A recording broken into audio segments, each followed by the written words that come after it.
tarde a todos. Hoje é 26 de novembro de 2021. A gente vai iniciar, então, mais uma reunião do Getratec.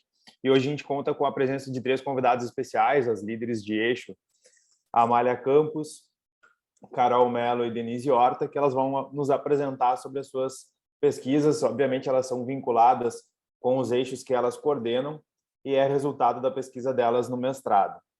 A Amália é mestre em Direito pela PUC, especialista em Direito do Trabalho, Direito Processual do Trabalho também pela PUC, pesquisadora acadêmica, integrante do grupo de pesquisas Novas Tecnologias, Processo e Relações de Trabalho da PUC, conselheira da subseção de Montenegro da OAB, advogada e sócia do escritório Santana Campos Assessoria Jurídica. A Carol é mestre em Direito pela PUC, especialista em Compliance pela Faculdade de Direito de Coimbra, especialista em Direito e Processo do Trabalho pela Unicinos, pesquisadora acadêmica, integrante do grupo de pesquisas Novas Tecnologias, Processos e Relações de Trabalho, sediada na PUC, membro da Comissão Especial de Compliance da OAB, presidente da Comissão de Proteção de Dados da Associação Brasileira de Advogados, na gestão 2021-2023, cofundadora do Instituto Orcad. A Denise é mestre em Direito pela PUC, pesquisadora do grupo de pesquisa Relações de Trabalho e Sindicalismo, pesquisadora do grupo de pesquisa Novas Tecnologias, Processos e Relações de Trabalho, especialista em Direito do Trabalho e Direito Processual do Trabalho pela PUC, pós-graduada em Direitos Humanos Laborais, em Governança Global pela Universidade de Castilla-La Mancha, na Espanha, servidora pública no Tribunal Regional do Trabalho da 4ª Região, atualmente locatada na Secretaria de Recursos de Revistas. E, pela ordem que ficou programada, então, a gente vai começar com a apresentação da Amália, e ela vai falar sobre a conciliação judicial trabalhista, possibilidade de otimização a partir da aplicação de técnicas e ferramentas inerentes aos mecanismos negocial e mediativo de solução de conflitos. Então, já para não tomar muito tempo, que a fala de vocês certamente vai ser muito melhor do que a minha aqui apresentando, eu já vou passar, então, a palavra para a Amália para começar a exposição. Então, tá, boa tarde a todos, boa tarde aos colegas.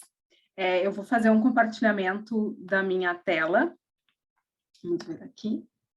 Aparece para vocês? Tá.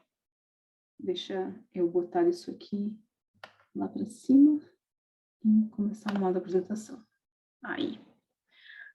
Pessoal, então, como o Diego falou, o tema da minha dissertação se relaciona à conciliação judicial trabalhista e a razão pela qual eu resolvi fazer a pesquisa é porque eu me dei conta que, diferentemente do que acontece com a mediação e com a negociação, que são muito estudadas, tem técnicas específicas que se aplicam e tem, sobretudo, uma ritualística que tem que ser seguida, a conciliação judicial trabalhista, normalmente, na Justiça do Trabalho, ela é meio tocada de ouvido.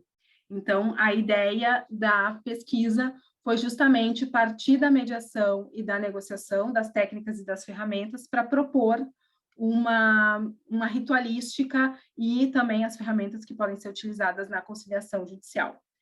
Como a minha pesquisa ela foi bastante extensa, tá? Eu resolvi trazer para vocês aqui, basicamente, alguns achados do meu capítulo 3º, que é o que normalmente o pessoal tem mais curiosidade de saber, porque eu fiz uma pesquisa junto ao TRT4, em que eu fiz um mapeamento das vias de acesso à justiça oferecidas pelo TRT4 e também da quantidade de conflitos que eram solucionados em cada uma dessas vias relativamente aos anos de 2018 e 2019.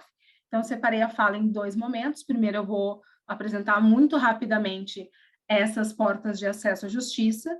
Depois, eu vou trazer os dados estatísticos e, no final, eu faço algumas avaliações, só deixando bem claro, esse não era o objeto final da pesquisa, ele era só uma das hipóteses que eu tinha formulado, porque eu parti da hipótese de que a conciliação judicial trabalhista é a principal forma de autocomposição de conflitos adotada pela Justiça do Trabalho, e só isso, só com uma resposta positiva para essa hipótese, é que eu poderia continuar pesquisando para ver se realmente ela merece ter uma ritualística própria, digamos assim. Então, isso aqui essa pesquisa de campo, ela foi um meio para um fim, ela não é o objeto central do trabalho, mas é o que normalmente o pessoal tem mais curiosidade em saber, então foi isso que eu resolvi trazer para a gente hoje de tarde.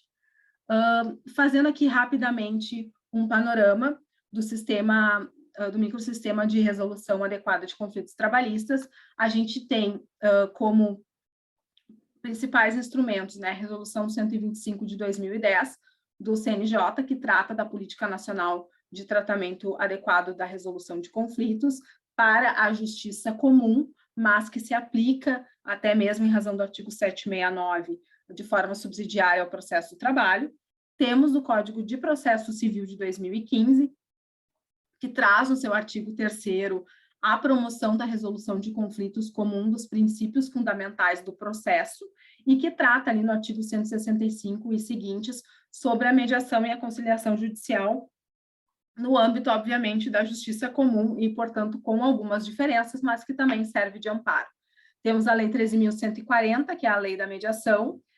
Aqui é importante dizer que a Justiça do Trabalho ela não admite mediação realizada por câmara privada, portanto, tem uma parte dessa legislação que não se aplica, mas os princípios e algumas diretrizes que constam nessa lei, elas são aplicadas ao processo do trabalho.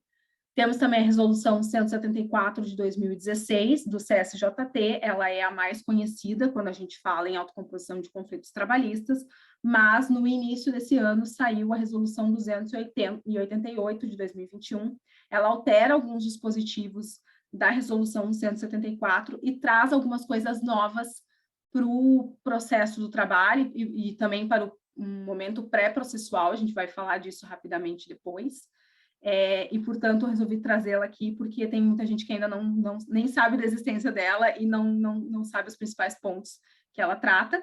Temos a própria CLT, né, que fala tanto da arbitragem quanto da quitação anual das verbas trabalhistas, a homologação de acordos extrajudiciais e a própria conciliação judicial, que vem em diversos dispositivos que estão elencados ali para vocês.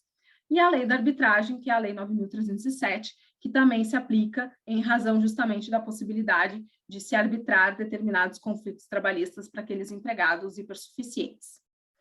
Esse é basicamente o contexto, então, o arcabouço legislativo que vai guiar os tipos de autocomposição que são admitidos no processo do trabalho. Falando especificamente, então, das portas de acesso à justiça, eu inicio com a homologação de acordo extrajudicial, a CLT fala em processo de homologação de acordo extrajudicial, e nesse caso a gente tem uma tecnia, porque a rigor, para eu ter um processo, eu tenho que ter uma lide, né? Eu tenho que ter um conflito de interesses, e na homologação de acordo extrajudicial, na verdade, eu tenho interesses coadunados, mas é só uma questão técnica, e eu não vou aqui repisar todos os pormenores, porque a gente realmente tem uma limitação de tempo, mas eu chamo a atenção para o fato de precisarmos ter procuradores distintos, né? E uma petição firmada de forma conjunta por todos eles.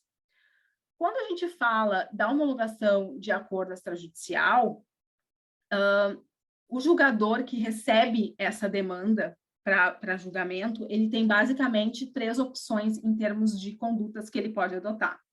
A primeira delas é a designação de audiência para apreciar o acordo. Então, ou homologando ou não homologando, essa era a situação mais comum no período pré-pandêmico.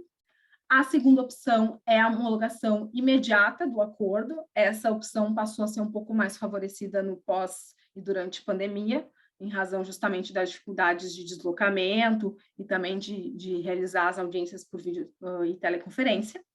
E uma terceira opção, que por vezes é utilizada, que é encaminhar os autos para o Sejusc, e aí sim o Sejusc vai, a partir daquela petição, fazer uma sessão de mediação e conciliação para ter um conhecimento maior, digamos assim, do conflito e decidir pela homologação ou não. E isso já consta na própria Resolução 288 de 2021, do CSJT, já tinha uma previsão similar na Resolução 174 de 2016.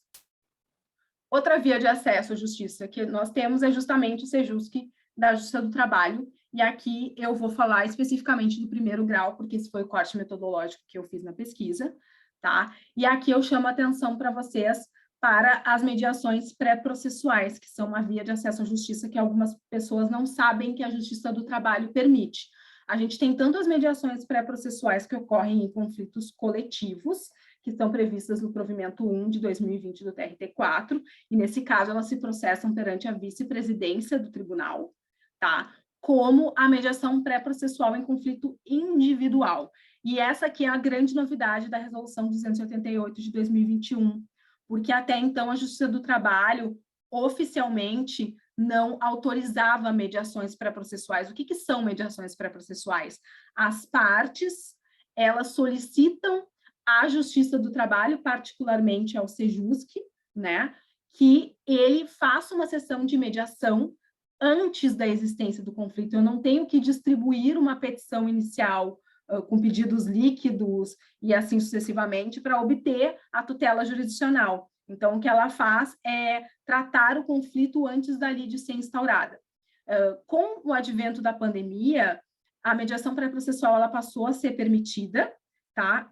Especificamente nos casos relacionados à pandemia, ela passou a ser, inclusive, recomendada, e porque houve uma procura bastante interessante, acabou se abrindo esse leque para outros pedidos, mas de uma forma um pouco mais informal. Ela vem realmente com a Resolução 288 de 2021, que inclusive traz um regramento de como ela deve ocorrer, e apenas para não deixar no ar, se a mediação ela é bem sucedida, ela entra na Justiça do Trabalho como se fosse uma homologação de acordo extrajudicial para termos estatísticos, tá? Temos também a previsão na Resolução 288 de uma sessão prévia de mediação, conciliação, antes da abertura da contestação, ou seja, uma CPCização do rito da CLT, porque a gente faz a tentativa de autocomposição antes da parte reclamada apresentar a defesa, portanto, eu tenho uma alteração muito grande em termos de análise econômica do processo, porque a parte reclamada, ela ainda não tem o prazo aberto para a apresentação da defesa. Temos a mediação e conciliação endoprocessual, que é o nome que eu dou para aquela conciliação judicial que a gente está acostumado a ver, que é o juiz na audiência, tá? Só que no caso do Sejusc, eles fazem uma pauta específica, né? Mas já existe um processo tramitando, e neste processo se remetem os autos ao Sejusc, ou as partes solicitam o encaminhamento dos autos ao Sejusc, para que eles façam a conciliação. E temos também no Sejusc a possibilidade deles montarem uma pauta inicial de uma unidade judiciária, então eu vou na Vara do Trabalho de Montenegro e encampo para mim a pauta de audiências iniciais, e o Sejusc também pode fazer pautas temáticas ou mutirões. Normalmente, nesses casos, eles pegam um devedor, que tem um número maior de processos, e tentam fazer a autocomposição desses processos de uma forma global. Depois, a gente tem o juízo auxiliar de execuções, que também é pouquíssimo conhecido na prática. Ele é um juízo que, basicamente, foi criado para dar uma maior efetividade às execuções trabalhistas. E dentro dele, ele é uma unidade autônoma da Justiça do Trabalho. Dentro dele, a gente tem os procedimentos de reunião de execuções, e tem um especificamente, que é o que a gente chama de expediente lato sensu, ele é um expediente típico do TRT daqui, tá? Ele não existe necessariamente em todos os TRTs, porque as estruturas de Sejusc e de NUPEMEC, e assim sucessivamente, elas permitem que se regionalize determinadas práticas, tá?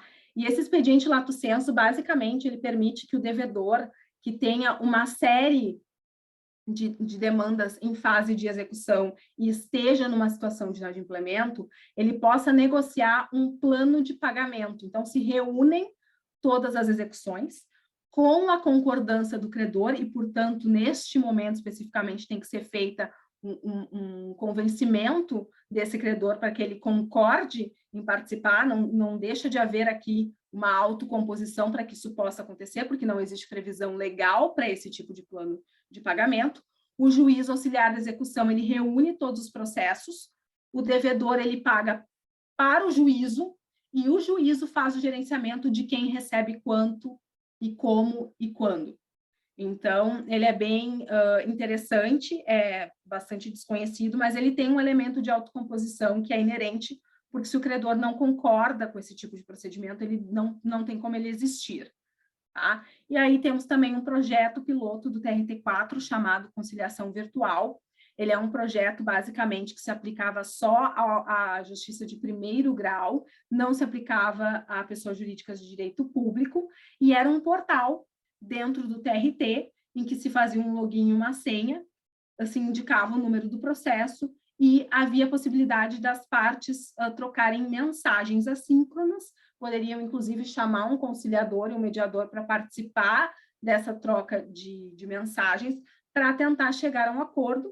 Se esse acordo ele era realizado, ele ia, então, para que o juiz homologasse, tá?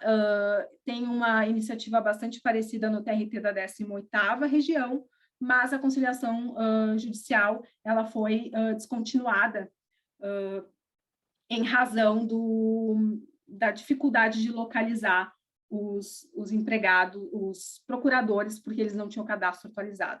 Vou ter que dar uma corridinha aqui, porque vi que a Andressa me deu o aviso dos 10 minutos, e eu quero falar das descobertas, tá? E temos, então, a conciliação judicial propriamente dita, que é aquela feita pelo julgador no curso da audiência, e, portanto, se caracteriza pela ritualidade, pela oralidade e pela informalidade, e que gera diversas discussões ali quanto à adequação terminológica, obrigatoriedade, momento da realização e, sobretudo, sobre a necessidade do juiz, né, a adequação, na verdade, do juiz figurar como conciliador, que são outros temas que eu trago depois na dissertação. Com relação, então, à homologação de acordo extrajudicial, aqui eu trago as informações quanto aos anos de 2018 e 2019.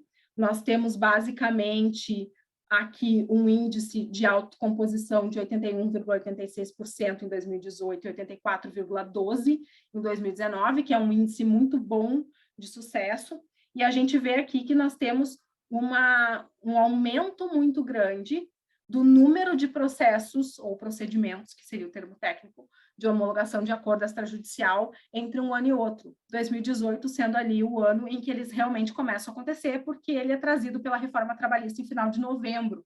Então, 2017 não teria números expressivos, 2018 já é um pouco mais fidedigno. No Sejusc de primeiro grau, eu peço que vocês deem uma olhada especificamente nessa coluna aqui, que é o percentual de acordos, tá? PA é percentual de acordos. Vocês vão ver que no ano de 2018 eu tinha basicamente Porto Alegre e Santa Maria só operando. No ano de 2019 já entra Caxias do Sul, Estância Velha, Passo Fundo e Pelotas, deixa de existir, tá? Vocês podem notar, que a Estância Velha tem um percentual muito maior que os outros de acordo, e isso acontece porque a Estância Velha era uma vara única. Então, todos os acordos feitos judicialmente, eles eram computados como acordos feitos pelo Sejusc, porque o juiz cumulava a condição de julgador e de conciliador / mediador no Sejusc, e dá para ver aqui também que os índices de acordos são bem animadores, e o volume também de processos, que é ali a coluna AT, ela é bastante expressiva, sobretudo em Porto Alegre, que além de atender, obviamente, ao município de Porto Alegre, também tem uma competência residual, atende os outros locais que não têm Sejusc. Temos, no caso do JAI, em 2018, só um expediente lato sensu, e em 2019, 3, porque justamente é um expediente que a maioria dos advogados não conhece, portanto, é difícil de se recorrer a ele. A conciliação virtual, eu não consegui obter dados estatísticos, porque quando ela era homologada, ela entrava no índice de conciliações judiciais, então ficou prejudicado esse dado. E aqui eu chego nas conciliações judiciais. Dessa vou falar mais um minutinho, então nem vou falar as minhas considerações finais, vou só deixar essas observações aqui para não atrapalhar a Carol depois. Chamo aqui a atenção, então, para as conciliações judiciais. No ano de 2018, nós tivemos um total de 79.163 processos conciliados. 2019 cai para 71.798. E aqui que é o importante, digamos assim, da minha pesquisa, é a coluna percentual de autocomposição que aparece no segundo quadro. Ela mostra que, considerando o número de processos ajuizados na Justiça do Trabalho em primeiro grau, praticamente 1/3 deles é resolvido pela conciliação judicial. E, rapidamente aqui, nas minhas considerações, e eu posso disponibilizar depois para quem tiver interesse os slides, para que vocês possam analisar melhor os meus considerandos, a gente tem a informação de que a conciliação judicial, no ano de 2018, ela foi responsável por 95,17% das autocomposições realizadas pela Justiça do Trabalho, e em 2019, por 90,27%. Eu atribuo potencialmente essa queda, digamos assim, pelo fato de que outras vias agora estão se abrindo, né? A gente tem a homologação de acordo extrajudicial, que tem crescido muito, a gente tem a própria mediação pré-processual agora, que vai ter, talvez, um impacto nessa conta, e também a gente tem as atividades do Sejusc, que estão se expandindo do ponto de vista territorial e, portanto, quantitativo também. Então, essa queda não necessariamente signifique que as pessoas estão autocompondo menos na Justiça do Trabalho. Quer dizer que, talvez, a longuíssimo prazo, a conciliação judicial trabalhista ela possa perder esse posto de principal via de autocomposição para ser apenas mais uma via de autocomposição. Eu peço desculpas por ter cedido o meu tempo, espero que tenha dado para vocês terem assim, uma ideia um pouquinho melhor do que foi a minha pesquisa, e depois a gente pode conversar, se vocês tiverem alguma dúvida com relação aos dados no finalzinho. Muito obrigada, eu já passo a palavra para a Carol com o meu pedido de desculpas. Pessoal, boa tarde. Amália, não tem nunca nada que pedir desculpas, porque a tua pesquisa foi maravilhosa e a gente estava super curioso para te ouvir uma vez mais. Eu vi a tua banca, então foi bem bom relembrar a tua pesquisa. Eu vou já iniciar o compartilhamento da minha tela para a gente não perder muito tempo. Boa tarde, os colegas que nos assistem. Boa tarde também, ou melhor, bom dia, boa noite, sei lá, quem nos assistir na sequência. A ideia nossa aqui é partilhar um pouco das pesquisas que a gente tem realizado enquanto grupo de pesquisas, e eu lidero o eixo de compliance trabalhista e digital desse grupo, e além de falar um pouquinho sobre a minha dissertação de mestrado, que foi escolhida entre as melhores dissertações e teses do último quadriênio da PUC, e em razão disso eu tive a oportunidade de ter a minha dissertação publicada como livro pela editora Totti, mas eu não quero falar especificamente dessa dissertação e do livro, porque o meu tema ele é muito atual e ele se renova muito rapidamente. Então, na verdade, a minha ideia é trazer até alguns questionamentos que acabam indo além e pontos novos que vão além daquilo que eu escrevi na dissertação. Vou iniciar já o compartilhamento do meu da minha tela. Espera aí. Beleza. Estão vendo, Ninguém né? vai ficar bravo se tu quiser compartilhar o livro, mas eu acho que para ti não vale muito a pena. Por hora não. Quem sabe daqui um pouquinho, né? Mas, enfim, eu lidero, então, esse eixo de compliance trabalhista e digital, e a ideia, como falei a vocês, é trazer um pouquinho das coisas que eu tenho pesquisado, e eu quero iniciar com esse slide que talvez muitos de vocês já conheçam, mas é porque essa semana eu dei uma aula na graduação sobre Legal Design e Visual Law, e tem um ponto sobre alguns professores que criticam muito Legal Design e Visual Law, sem talvez ter muito conhecimento propriamente do que significam esses termos e do que significa esse avanço de outras ciências sobre o direito, né? Então, eu gosto muito desse slide que eu criei, e é uma parte introdutória a tudo que eu pretendo falar para vocês na sequência, que eu considero importante, porque é ligado muito ao meu eixo de pesquisa. Como eu pesquiso sobre questões que envolvem o compliance trabalhista e digital, naturalmente eu preciso ter muito conhecimento de outras ciências que não só o direito. E para a gente falar de proteção de dados pessoais, a gente naturalmente precisa ter um conhecimento profundo sobre as técnicas da ciência de dados. E vocês podem visualizar nesse slide que eu me utilizo de alguns elementos gráficos que são próprios do Visual Law. Eu sou partidária daqueles que são contra o Visual Law, que apenas são figurinhas sem nexo ou sem qualquer sentido. Mas é que esta não é a ideia do Legal Design, que é ainda mais amplo que o Visual Law. Mas quando a gente se utiliza do visual law para tornar mais aprazível um conhecimento complexo, eu considero absolutamente válido, porque, na verdade, o que esse slide quer demonstrar é que, e eu demorei muito para chegar nesse slide, na verdade, foi muito estudo, muita pesquisa para chegar nesse resumo desse slide, porque se a gente olha para as figuras da tela, com base naquilo que eu tenho pesquisado e atuado na área, o cilindro é a representação universal do Big Data, né? Então, esse cilindro ele não está aqui por acaso. Aqueles ícones que demonstram dados pessoais, eles são a maioria dos dados que são que aparecem durante as relações de trabalho. E a lupa, ela demonstra essa técnica da mineração dos dados, da exploração dos dados, e a mineração de dados ou data mining é uma das técnicas da ciência de dados. E dentro da mineração existe uma outra técnica, que é o profiling, ou a perfilização. E hoje, isso é bem importante, porque hoje nós estamos já tendo casos práticos que envolvem a perfilização, o traçamento de perfis de trabalhadores, que antes se falava muito na perfilização nas relações de consumo, com as técnicas do credit score.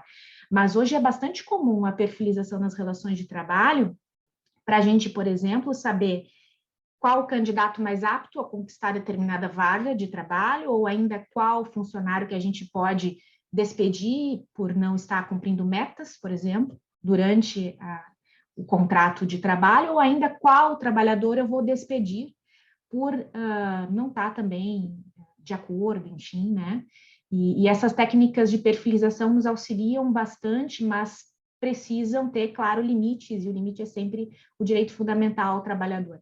Mas o que eu quero demonstrar com esse slide é que o que eu fiz, na verdade, pessoal, foi resumir, não sei se deve estar aparecendo na tela, foi resumir esse livro, que é Data Science para Negócios. É um livro de 378 páginas, absolutamente complexo, né? Então, a técnica do Visual Law, ela não pretende reduzir complexidades, ela pretende só tornar mais aprazível e precisa andar aliada a algo que é absolutamente complexo. Eu acho que uma coisa não dispensa a outra. E a partir disso, a gente realmente tem um conhecimento muito significativo, a partir do conhecimento dos dados, e isto nos oportuniza uma inteligência negocial bastante relevante, que, como eu disse a vocês, vai definir novos temas que nós temos estudado, né? Como recrutamento e seleção de candidatos, qual funcionário vai ser promovido na empresa, quem eu posso despedir ou não, e isso a gente pode até considerar como um novo poder diretivo. Fala assim, subordinação algorítmica, mas a gente pode falar em poder diretivo algorítmico, porque agora o empregador, muitas vezes, é um código matemático, né? Então, são novos temas que nos trazem a necessidade de um estudo mais aprofundado, não apenas da ciência jurídica. Isso também se discutia ano passado. Eu me lembro que eu palestrei nesse grupo e falei sobre a proteção de dados por conta da entrada em vigor da LGPD em setembro, mas se discutia esse caso da Amazon à época, que era muito distante, era nos Estados Unidos e talvez não chegasse aqui tão rápido, mas a verdade é que nós temos já startups brasileiras, principalmente, que agora se utilizam muito dessas técnicas de perfilização, né, e outras técnicas que envolvem a tecnologia para processo de recrutamento e seleção de candidatos, dentre outras situações no ambiente de trabalho.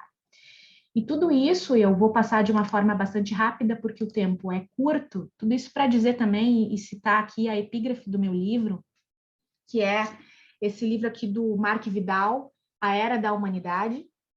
Ele fala muito da sociedade 5.0 e do resgate do humano, né? E ele diz essa frase que eu considero crucial, né? Que o problema é que as máquinas são capazes de se especializar até a perfeição, mas, no entanto, são muito ruins fazendo o contrário, cruzar coisas diferentes. A maioria das pessoas que nós consideramos uns craques são porque são capazes de fazer muitas coisas distintas, cruzá-las e mesclá-las.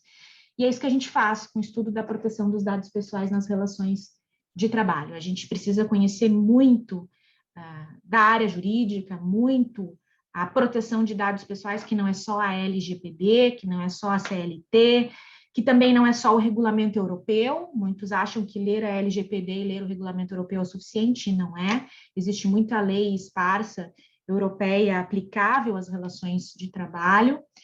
E além disso, o conhecimento de ciência de dados, de segurança da informação, de tecnologia da informação é que vai fazer com que a atuação nessa área seja mais eficiente e completa.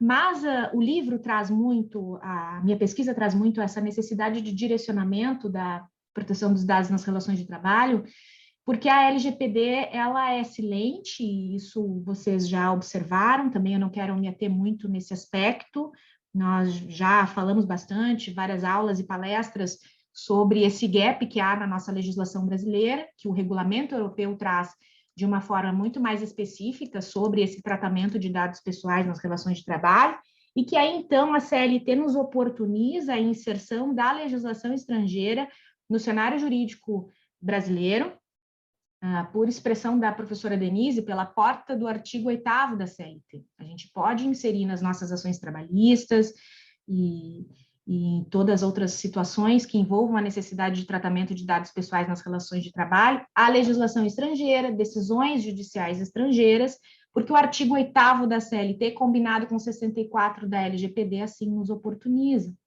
E a gente tem, pessoal, esse cenário que é bastante complexo, que envolve LGPD, CLT, leis esparsas, NR, súmulas OJs, regulamento europeu, decisões e recomendações das autoridades de proteção de dados na Europa, legislação esparsa europeia. Na área do teletrabalho, há uma legislação maravilhosa, que é a lei da Argentina, de teletrabalho, a 27.555, ela tem lá nos artigos 15 e 16, se eu não me engano, só um tópico sobre o uso de software no regime de teletrabalho. Então, quer dizer, é possível utilizar a lei argentina em determinadas situações aqui no Brasil. Nós temos a Lei Orgânica 3 da Espanha, nós temos o Decreto 101 de 2018, que regulamentaram o regulamento europeu nos seus cenários nacionais. E tudo isso é bem interessante também, porque ainda assim, a depender do caso concreto, e depois eu vou trazer um caso prático para vocês, muitas das vezes a gente não consegue resolver a situação prática que se coloca no nosso dia a dia. E é aí que a minha dissertação, a minha pesquisa tem esse propósito de inserir na negociação coletiva esses temas, como a proteção de dados no ambiente de trabalho, que são absolutamente novos e que a cada semana a gente tem uma recomendação diferente, uma tecnologia que avança de forma desmedida no ambiente de trabalho, e é claro que a legislação não vai conseguir atender a contento tudo isso que acontece a todo momento. Então, a negociação coletiva como um ambiente democrático de discussão, me parece ser, e foi assim a minha conclusão da dissertação, me parece ser o ambiente mais adequado para inserir esses temas no ambiente de trabalho, seja nas convenções e, claro, preferencialmente nos acordos coletivos de trabalho em razão da reforma trabalhista, do 611A e B, do 620, etc., né? Então, por essa linha foi a pesquisa da minha dissertação. Eu quero...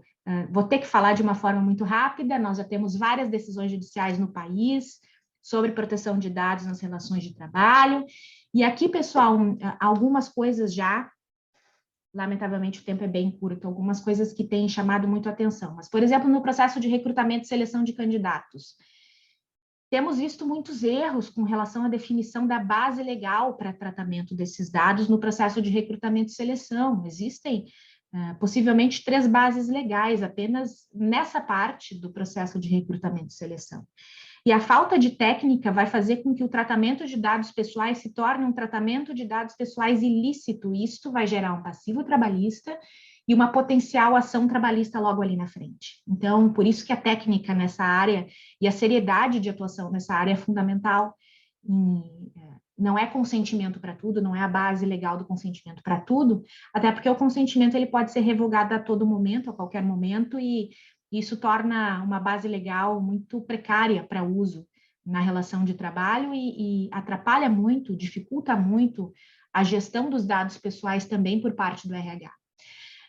Uma coisa que tem me incomodado é que esses temas que envolvem contratos de prestação de serviços entre tomador e prestadora de serviços, os temas da proteção de dados estão sendo basicamente inseridos de qualquer forma nos contratos de prestação de serviços, e isso dificulta muito a questão da responsabilidade, porque pela lei da terceirização, a responsabilidade é subsidiária entre tomador e prestadora de serviços, mas pela LGPD, a responsabilidade entre controlador e operadora é solidária, a depender, claro, se o operador descumpre as ordens do controlador ou descumpre a lei, etc. Mas a previsão é solidária. Então, há uma confusão e isso vai dificultar bastante a análise por parte do juiz do caso concreto. Se houver um incidente de segurança entre tomador e prestadora de serviços, como é que isso vai ficar? Como é que isso vai ser separado na prática? A responsabilidade subsidiária, em razão da terceirização, e a responsabilidade solidária pela camada protetiva da proteção de dados pessoais dos trabalhadores. Nós temos vários exemplos sobre a importância agora também de que os processos de recrutamento e seleção, quando são feitos de forma digital, que agora tenham e contemplem esses formulários quando houver a necessidade ou não de coleta do consentimento, embora eu sempre tente evitar o consentimento nas relações de trabalho. E aí a gente tem essa questão da terceirização, a importância do background check, agora também das empresas prestadoras de serviços, a importância de um due diligence sobre com quem eu pretendo negociar, porque na medida em que há a possibilidade de responsabilidade solidária entre tomadora e prestadora de serviços, eu preciso cuidar quem vai ser o operador dos dados pessoais, quem eu vou contratar, quem eu pretendo contratar para prestar serviços para mim. Né? Isso vai exigir um due diligence, uma auditoria importante. As auditorias trabalhistas digitais agora se tornam bem relevantes. Cláusulas que aparecem, então, no meio dos contratos de prestação de serviços, algumas cláusulas desnecessárias, exigindo a aquisição de softwares caríssimos, né? São questões novas que aparecem nos contratos para a gente discutir. Tema que eu considero bem interessante também é a dispensa por justa causa, aquele caso do TRT2, que dispensou uma funcionária que não quis se vacinar. Nós temos as atualizações recentes da portaria do governo federal, que vedava a exigência da vacinação, proibindo o empregador a exigir os documentos comprobatórios da vacinação. Na sequência, o ministro Barroso defere a cautelar e suspende essa portaria do governo federal, mas o fato é que, do ponto de vista da proteção dos dados pessoais, muito embora seja possível, então, despedir um funcionário que se nega a vacinar, eu tenho que ter um cuidado com o armazenamento desses documentos comprobatórios da vacina. Eu não posso coletar essas informações de qualquer forma, eu tenho que ter uma base legal para isso, eu tenho que informar o empregado também sobre essa situação, como que os dados pessoais serão armazenados, por quanto tempo, e depois eu vou ter ali os artigos 17 a 22, que vão garantir até o direito de acesso aos dados que esse funcionário fornece, né, o cartão de vacina, por exemplo, ao seu empregador. E aqui pontos bem rápido, para não tomar o tema da Denise, por exemplo, DPO, né? A gente tem um artigo, eu e a professora Denise, publicado no Jornal Estadão, sobre os aspectos trabalhistas do contrato do DPO, mas agora também a gente se pergunta, e se o DPO tira férias, o que a gente faz? Porque o DPO é o responsável, né, por fazer essa comunicação entre controlador, titular, a ANPD, etc. Mas e se ele tira férias, quem é que faz isso? Então, são novos questionamentos que a gente não tem uma resposta. Do ponto de vista trabalhista, se esse DPO for empregado, vai ter de ter um substituto e eu vou ter que pagar um salário substituição a esse empregado. Se ele for PJ, como é que essa empresa prestadora de serviços de DPO as a service vai fazer essa gestão, né? No contrato de teletrabalho, o monitoramento do teletrabalhador, a gente teve uma decisão recente do TRT2, que dispensou por justa causa um funcionário que remeteu informações para o seu e-mail pessoal. E, na verdade, como é que a gente vai fazer isso em termos de Brasil, porque nós não temos, estou admitindo aqui um colega na sala, nós não temos um posicionamento claro, uma definição clara por parte da legislação, das decisões judiciais. Mais uma vez, eu remeto à legislação argentina, que eu considero a melhor atualmente da América Latina, no tema do teletrabalho. O caso iFood, que nós tivemos recentemente, uma violação por parte de um empregado de uma empresa terceirizada, e que teria alterado alguns dados que não eram dados pessoais, eram dados de empresas cadastradas no iFood, E como é que a gente faz isso? Porque daí é o iFood enquanto controlador de dados pessoais e essa empresa terceirizada enquanto operadora de dados pessoais. Então, são esses novos casos que vêm chegando e que a gente precisa saber como administrar. E aqui eu finalizo, não quero mais tomar tempo, dizendo que a negociação coletiva, para mim, é hoje o que nós temos de mais eficiente para a inserção do tema da proteção de dados nas relações de trabalho e nas relações de emprego, em especial, e nessa linha vai a minha dissertação, que eu tive a felicidade de ver publicada como livro. E aqui eu trago um caso, então, prático, que apareceu esses tempos, que foi uma advogada de um sindicato da construção civil, que me procura e diz que os motoristas estavam se sentindo incomodados porque alguns caminhões de altíssima tecnologia conseguiam captar o momento que o motorista piscava o olho. Se piscava o olho excessivamente, acionava a buzina do caminhão. Então, até que ponto esse tratamento de dados pessoais, essa gestão, essa tecnologia que realmente é invasiva, até que ponto isso não fere intimidade, privacidade e a proteção de dados desses motoristas? E a finalidade aqui é a proteção da vida, a incolumidade física desse motorista, enfim, então tudo isso a gente pode gerenciar e discutir. No caso em específico, era uma convenção coletiva de trabalho. Então, esses casos, essas situações da proteção de dados vêm chegando com força e exige de nós aquilo que eu disse no começo, né? O livro do Mark Vidal, que aquela citação é a epígrafe do meu livro. A importância da gente aceitar esse avanço da tecnologia e compreender que a proteção de dados nas relações de trabalho exige um conhecimento transdisciplinar, que vai além do conhecimento jurídico, exige conhecimento de tecnologia da informação, segurança da informação, design e ciência de dados, para que a gente possa atender de uma forma eficiente nessa área. E a transformação digital no ambiente de trabalho envolve todos esses atores, para que a gente possa efetivamente promover, em especial, o direito fundamental à proteção de dados pessoais, né, que agora foi acolhido a sua inserção no artigo 5º da Constituição, no artigo 20 da Constituição Federal. A gente tem que estar atento a isso. E esse é meu livro, para quem quiser adquirir, pela editora Totti. Eu quero encerrar já a minha participação aqui, dizer que eu estou à disposição dos colegas que quiserem pesquisar na área de compliance trabalhista e digital, na qualidade de líder de eixo desse grupo de pesquisas. Muito obrigada, pessoal. Eu não sei se eu já encerrei o compartilhamento da minha tela, penso que não aqui. Agradeço muito. Denise, eu te passo a palavra. Obrigada, Carol. Bem, primeiro eu quero dizer que não é justo eu falar depois da Mari e da Carol, né? E ainda meu tempo ficou mais curto, mas não tem problema. Eu vou encurtar um pouquinho o meu assunto para depois a gente poder conversar, enfim, né? Se vocês tiverem dúvidas, até porque os dois temas são bastante instigantes.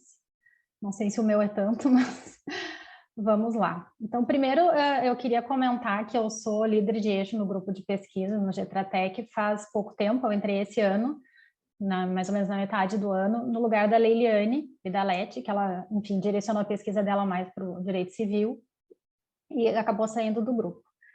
E aí, quando eu entrei, a princípio era para substituir a Leile no eixo dela, mas a minha área de pesquisa não tem nada a ver com direito civil, eu pesquiso direito coletivo do trabalho. Então, eu conversei com a professora Denise, com os colegas, demais líderes de eixo, e aí todos concordamos, então, que eu alterasse o eixo e fizesse ele mais voltado para a área do direito coletivo, que era um eixo que a gente não tinha. E aí, essa finalização da Carol falando sobre a negociação coletiva, né, já me dá o gancho aqui para eu falar do meu eixo de pesquisa, então. Então, ele ficou intitulado Relações Coletivas de Trabalho e Novas Tecnologias, Reflexos e Implicações. E a ideia é justamente pesquisar tudo que tem a ver, então, de novas tecnologias com o direito coletivo. A pesquisa do Diego, por exemplo, eu sei que é nessa área sobre greve tecnológica, né, Diego? Essas questões todas que a Carol falou também de inserção de cláusulas nas convenções e nos acordos coletivos com relação à LGPD, a teletrabalho, todas essas novas tecnologias, né, que realmente é muito difícil da legislação acompanhar. Então, a negociação coletiva é, sem dúvida, a melhor forma de fazer esse tipo de adequação, né? E também outras questões, como a negociação coletiva transnacional, ou a negociação coletiva de trabalhadores que estão em teletrabalho em diversos países, né? Como é que vai funcionar isso? Enfim, assembleia sindical via aplicativo, tudo que tiver relação com novas tecnologias e o direito coletivo do trabalho está incluído nesse meu eixo. É uma pesquisa que estou começando agora, né? Não foi exatamente a minha pesquisa para a dissertação de mestrado, é na área de negociação coletiva, mas não tinha a ver diretamente com as novas tecnologias. Mas é isso, então todo mundo que tiver interesse nessa área, se quiser falar comigo depois, a gente vai estar começando, dando início nessa pesquisa. Bem, sobre a minha dissertação, então, que é o que eu vou conversar com vocês um pouquinho agora. O título dela é uma análise comparada do direito fundamental à negociação coletiva de trabalho, vigência e efeitos das normas coletivas no Brasil e na Espanha. Bem, assim como as gurias, eu também vou ter que fazer um recorte, porque é muito amplo, né? Pesquisa muito grande. E essa questão da vigência e dos efeitos das normas desemboca na ultratividade, que foi basicamente o objeto final da minha pesquisa, a ultratividade das normas coletivas, que foi uma questão que teve alteração tanto na nossa reforma de 2017 quanto na reforma espanhola de 2012. No nosso caso, para extinguir a ultratividade, e no caso espanhol, para estabelecer um prazo para a ultratividade, que eles não tinham prazo, e agora tem um prazo de 1 ano. Mas eu optei, como esse é um tema muito específico, tem a DPF para ser julgada no STF, enfim, e é um detalhezinho do detalhezinho da negociação coletiva, eu optei por focar numa outra questão que eu sei que a professora Denise gosta a respeito da minha pesquisa e que também eu acho que é bem importante, que é o direito comparado. Eu optei por fazer a dissertação na área do direito comparado, porque eu noto, e eu acho que muitos de nós percebemos que muitas vezes a gente importa a legislação sem ter um filtro, uma crítica, um entendimento. E a gente vê muitos artigos e muitos livros que mencionam um capítulozinho, um itemzinho, direito comparado, mas na verdade é só uma citação de exemplos, né? Coloca ali como é nos Estados Unidos, como é na Argentina, como é na Inglaterra, sem se aprofundar um pouco mais, porque realmente dá trabalho. A pesquisa de direito comparado, ela é muito trabalhosa. Vou mencionar depois algumas questões que eu tive que pesquisar e vocês vão entender que realmente é bem complexo. Mas antes de chegar na minha pesquisa propriamente dita, eu queria mencionar então que a doutrina de direito comparado, ela costuma dividir em 3 tipos de comparação. A macrocomparação, que seria a comparação de ordenamentos jurídicos, então comparar o ordenamento brasileiro com o espanhol.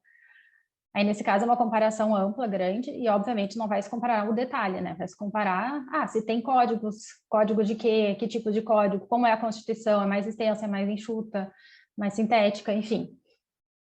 São esse tipo de item que vai entrar, né? Depois tem a mesacomparação, que daí seria uma comparação entre ramos ou áreas do direito, então compararia o direito do trabalho espanhol com o direito do trabalho brasileiro.